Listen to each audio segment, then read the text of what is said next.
Como todos sabemos, el INAI se encuentra en un proceso de extinción, de transformación, dice el gobierno federal, pero que nos lleva a las interrogantes de qué va a pasar con los organismos estatales y qué va a pasar sobre todo con las atribuciones que tienen, quién las va a salvaguardar, quién las va a preservar, cómo se van a mantener. Y por eso le agradecemos mucho que esté con nosotros José Gerardo Navarro, quien es comisionado presidente de la SEGAI. Bienvenido. Muchas gracias. Buenos días, Erika. Buenos días. Buenos días. Buenos días a todo el auditorio. Gracias por estar con nosotros. Primero te tengo que preguntar, a ver, ¿cómo va este proceso de extinción, transición del INAI, como se le quiera llamar? ¿Cómo va avanzando? Claro. Bueno, recordemos que el año pasado justamente fue aprobada la reforma de la Constitución, al artículo 6º constitucional en específico, que justamente denominada como una reforma de simplificación administrativa desaparece literalmente 7 órganos autónomos, dentro de ellos el INAI. Y justamente en esta reforma, el artículo 6º constitucional determina una transición, diríamos, pero al final de cuentas, como bien lo apuntas, es la desaparición del órgano como tal y a nivel local lo determina incluso el propio artículo 6º, determina la extinción también de los organismos garantes en materia de transparencia de los estados de la República. Y en este momento, la reforma constitucional, una vez que fue publicada, pues se encuentra dentro de una vacation legis precisamente para la emisión de la ley nacional o la ley general reglamentaria que determinará o le dará forma a la reforma al artículo 6º constitucional. ¿Ello qué implica? Bueno, lo que conocemos hasta ahora y que está publicado en el Diario Oficial de la Federación es que justamente se traslada esta función a la Secretaría del Buen Gobierno y bueno, pues se está haciendo por ahí una cohesión, sí. Se están haciendo, pienso yo, digo, si me valen la expresión, los remiendos administrativos, jurídicos, precisamente para armonizar. Sí, porque una cosa es aprobarla y otra llevarla a la práctica. Por supuesto. Y en ello me quiero detener. A ver, todos conocemos este espíritu de transparencia de la SEGAI y obviamente del INAI a nivel nacional, pero de lo que poco se habla es de la salvaguarda de los datos personales. Y yo quiero comenzar con esta parte porque me parece delicadísima. Claro. ¿Qué va a pasar con esa salvaguarda de nuestros datos personales que hoy tiene a nivel estatal la SEGAI, a nivel nacional el INAI? ¿Qué va a pasar con ello? ¿Quién queda con esa tutela? ¿Quién va a tener esta vigilancia? ¿Y de qué datos estamos hablando? Digo, hay muchísimos temas, pero desde luego que ese es muy relevante. Has puesto el dedo en la llaga, como bien lo dicen. La comisionada todavía aún nacional, Julieta del Río, ha sido muy incisiva en este tema justamente porque ella es la encargada de la plataforma. Y cuando se hace la reforma, pues obviamente se piensa que el tema de transparencia es simplemente una plataforma, es un organismo que resuelve bajo un parámetro. Sin embargo, hay temas muy complicados como el de los datos personales. Hay dos cosas. Son datos personales que están en manos de sujetos obligados, autoridades o dependientes de alguna organización administrativa, y los otros son en manos de particulares. A ver, pongamos los ejemplos. Los datos que yo doy para registrar mi vehículo, donde viene, a ver, mi nombre completo, mi dirección, incluso en el trámite de la licencia, mi fotografía, claro. Datos sensibles, incluso de mi tipo de sangre, de si soy donadora de órganos o no, eso es la parte, digamos, que corresponde a las instancias gubernamentales. Claro. Pero en las instancias privadas se pone todavía más delicado porque son instituciones bancarias. Claro. La escuela donde inscribí a mis hijos, hijas, etcétera. Son datos que dan pues un panorama completo de quiénes somos, claro. Qué tenemos, qué no tenemos, qué hacemos, qué no hacemos. Así es. De hecho, bueno, por ejemplo, hay cosas muy elementales que parece que no. Por ejemplo, el tema de la telefonía. Claro. O sea, para poder adquirir un teléfono, pues tienes que vertir una serie de datos y si no, no tienes acceso. Y digo, es muy poca gente, se ha visto a nivel nacional. Ya son biométricos. Claro, también. Son biométricos. O por ejemplo, en el caso, si tú vives en una privada, luego de repente registras huellas digitales, registras el iris y todos esos datos son datos personales. Recordemos que a nivel local los órganos garantes no tenemos esa facultad para el resguardo de esos datos, sino que todo es a nivel nacional. Hace 10 años se emitió, se hizo la reforma en este tema sobre los datos personales y existe la vacatio legis, o sea, a nivel local, a nivel nacional no se emitió la ley como tal para que los estados pudiéramos tener esa facultad, y digo, con la desaparición, pues lógicamente no se va a expedir una normativa en ese sentido. La plataforma nacional es un bien del Estado. La plataforma local, somos uno de los estados únicos que tiene plataforma, además de la plataforma nacional, una plataforma local. Entonces, los datos que se resguardan en esa plataforma es un bien del Estado. Hablo del Estado mexicano y por vía de consecuencia, pues en el caso del Estado de San Luis Potosí, y en el momento en el que se haga la transición al nuevo sistema de transparencia, pues desde luego que tiene que hacerse, reglamentarse jurídicamente en la normativa qué va a suceder con la plataforma. Lo lógico parece ser que será ahora el nuevo organismo o la propia Contraloría, como lo determina la Constitución, quien tendrá que tener salvaguardando el funcionamiento de esta plataforma. Déjame preguntártelo de esta manera, ¿y tendrán la capacidad, porque no es lo mismo que un órgano esté dedicado a ello, a que sea una tarea más de otro órgano? Claro que sí. Es muy importante justamente ese tema, y es lo que se está trabajando a nivel nacional. Originalmente se hablaba de que, y así lo dice la Constitución, ¿no?, de que pasaba a la Secretaría del Buen Gobierno y que a nivel local pasaría a las Contralorías del Estado, las Contralorías de los municipios y de los 3 poderes. Es muy complicado. De hecho, ese tema de simplificación administrativa para mí implica abrir todavía más el abanico. ¿Por qué? Porque ahora lo que está la normativa pareciera ser que los municipios, 59 ahora, tendrían que tener un órgano específico garante para poder resguardar esa información. Cada municipio. Tendría que hacerse, porque así lo determina. Pero si hay un municipio que ni siquiera tiene direcciones hoy por hoy. Así es, de hecho no tiene unidades de información pública. ¿Qué va a pasar con este tema? Y que tendría que pasar a las contralorías, y por ejemplo en el Poder Judicial del Estado igual, en el Poder Legislativo igual, los órganos autónomos a nivel local tendría que suceder así. Entonces, ese tema presupuestal, porque son 2 temas que la exposición de motivos determina, el tema presupuestal y el tema de la simplificación administrativa. Entonces, es todavía abrir mucho más. Claro, me llevas a la siguiente pregunta. ¿Quién va a obligar a los sujetos obligados? Porque hasta ahora lo que hemos visto es una enorme resistencia por parte de los sujetos obligados de cumplir con la información que de oficio tienen que estar presentando, es decir, la que tendría que ser pública. Mucho más contestar las solicitudes de transparencia que los ciudadanos o que cualquier persona pueda estar presentando, ¿no? ¿Quién los va a obligar? ¿Quién va a mantener ese monitoreo, esa vigilancia?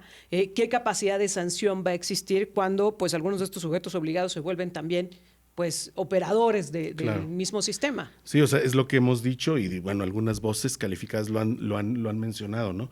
Se convierte prácticamente en juez y parte el órgano, el sujeto obligado. O sea, es muy complicado. Tengo que hacer una pausa, pero quiero que al regresar nos sigas explicando esta parte de cómo le hacemos para que realmente se pueda cumplir la normatividad en materia de transparencia cuando pues van a ser juez y parte en esta historia los sujetos obligados. Enseguida regresamos, estamos platicando del tema de la transparencia. Ya estamos de regreso, estamos hablando de qué va a pasar con la desaparición del INAI y obviamente de los organismos estatales, como es el caso de la SEGAIP. Y yo le agradezco mucho a José Gerardo Navarro, está con nosotros esta mañana, quien encabeza precisamente, es comisionado presidente de la SEGAIP. Estamos platicando antes de la pausa, a ver, ¿y qué va a pasar con los sujetos obligados? ¿Quién los va a obligar? ¿Cómo se va a mantener esta dinámica cuando algunos de ellos se convierten en juez y parte, pues, de acuerdo a estas modificaciones? Así es. Bueno, de acuerdo a la reforma constitucional que existe como tal, pareciera ser que, bueno, la Secretaría del Buen Gobierno, que también en algún momento dado a nivel nacional se convierte en sujeto obligado por normativa, porque tiene información pública, claro, pues tendría que autorresolverse, por ejemplo, en el caso, ¿no? Y como es un tema centralizado, pues huele justamente a que las resoluciones pues no tendrían esa libertad que el ciudadano requiere para la certeza con respecto a los recursos, por ejemplo, que existen el día de hoy. Y a nivel local, de transitar de esa manera a los órganos de control interno, de los municipios, del Estado, de las instancias del Estado, del legislativo, del judicial, tendrían que resolver ellos. A y ver, ahí es partamos donde está de la el tema. situación actual. ¿Qué nivel de cumplimiento tienen los sujetos obligados hoy día en San Luis Potosí? El nivel de cumplimiento podríamos hablar que es aceptable, a lo mejor, bueno, de los más de 300, 200 y tantos sujetos obligados que existen. Tenemos, por ejemplo, al día de hoy, una renuencia aproximada de un 30%. Okay. Por así decirlo. Pero existe. Existe la renuncia. Sí. Eso es en cuanto a la participación activa de las obligaciones que ordinariamente tienen que subir cada mes, de la información pública que tienen que estar subiendo mes a mes a la plataforma. Y hay otra parte que justamente es la parte sustantiva, jurisdiccional, sobre los recursos de revisión y sobre las denuncias que existen por omisión en el caso de las solicitudes de información o en su caso cuando la respuesta no es la que esperaba el ciudadano. Y ahí justamente es donde acuden a la instancia y es donde el órgano garante se convierte también en una especie de tribunal que sustancia y que resuelve justamente este tipo de mecanismos que existen para salvaguardar los derechos del ciudadano. Y ahí pues tenemos, por ejemplo, al cierre del año pasado, nosotros recibimos 2.521 recursos de revisión y 180 denuncias. Ello habla de que más allá de que pudiera ser la respuesta correcta, habla de que la ciudadanía está interesada en hacer y obligar a los propios sujetos obligados, a las autoridades, a transparentar la utilización de los recursos y la información en general, digo. Entonces, ese tema yo creo que es un tema muy importante para la reforma. La ley reglamentaria tiene que determinar en específico a dónde se van a resolver estos recursos. En un principio se hablaba de que los tribunales administrativos tendrían que resolver, y yo lo veo complicado, no por la falta de expertise, digo. Por la saturación. La ahí se va a ir el saturación, tiempo. la saturación. Y algo mucho más importante, no podemos judicializar un derecho humano tan elemental como es el acceso a la información pública. Imagínate, implicaría que un ciudadano tendría que contratar un abogado para la información, erogar recursos para poder acceder a información que es de él. Claro. O sea, ni siquiera es otro tema, ¿no? O sea, no hay una controversia con un par, con una relación de igual, donde están suscitando a lo mejor definir una situación, sino que aquí es la información por obligación del Estado, transparentarla y todavía obligarle a judicializarla, pues está complicadísimo. ¿Cuáles son justamente los riesgos si las cosas no se hacen bien o no se toman las decisiones correctas? Y te lo pregunto porque, a ver, esto que nos acabas de contar, comisionado, nos lleva a poner el ojo en lo que tanto tememos los ciudadanos, que todas estas modificaciones, que esta desaparición del INAI, que estas transformaciones, pues vayan a derivar en una serie de obstáculos para poder garantizar esos derechos que ya tenemos adquiridos de protección a nuestros datos, de acceso a la información, etcétera. ¿Cuáles son los riesgos si las cosas no se hacen bien? Y te preguntaría, en el ámbito local, en el ámbito estatal, en la realidad de San Luis Potosí, ¿cuál sería la mejor alternativa para garantizar estos derechos adquiridos? Claro, pues lo primero, digo, hay riesgos.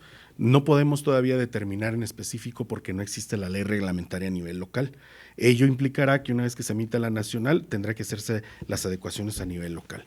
Y por ende, si no se determina a nivel local, por ejemplo, con claridad quién tendría que resolver estos recursos y bajo qué libertad, digo, hay que entenderlo.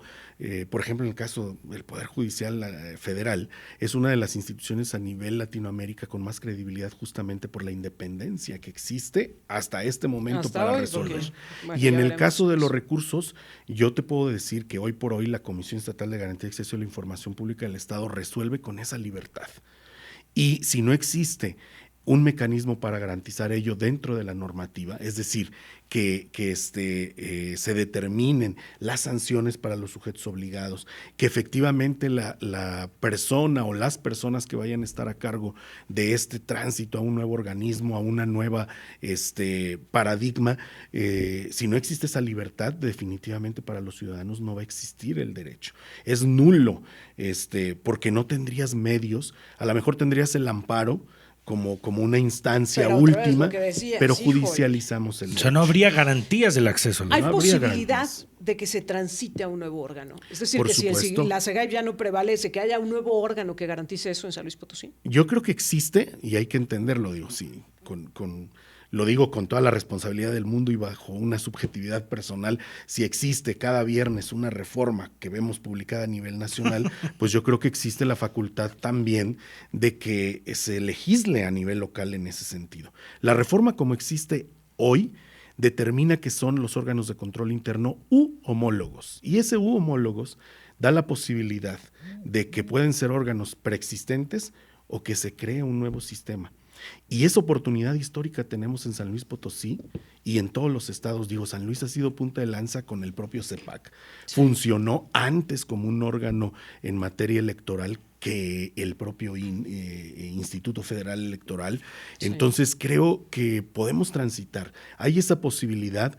Si se adiciona a los municipios, a los 3 poderes, creo que se puede crear algo que pueda generar. ¿En manos de quién está? Esto está en manos, obviamente, del legislativo, del Poder Ejecutivo en su caso, y también de cualquier ciudadano que puede presentar una propuesta de reforma. Esto es una cuestión de utilidad pública y no existe un impedimento para ello.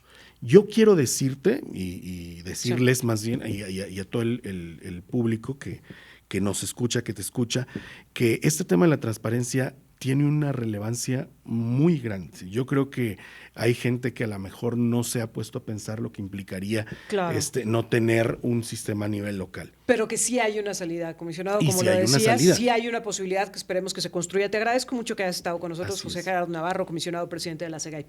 Muchísimas gracias.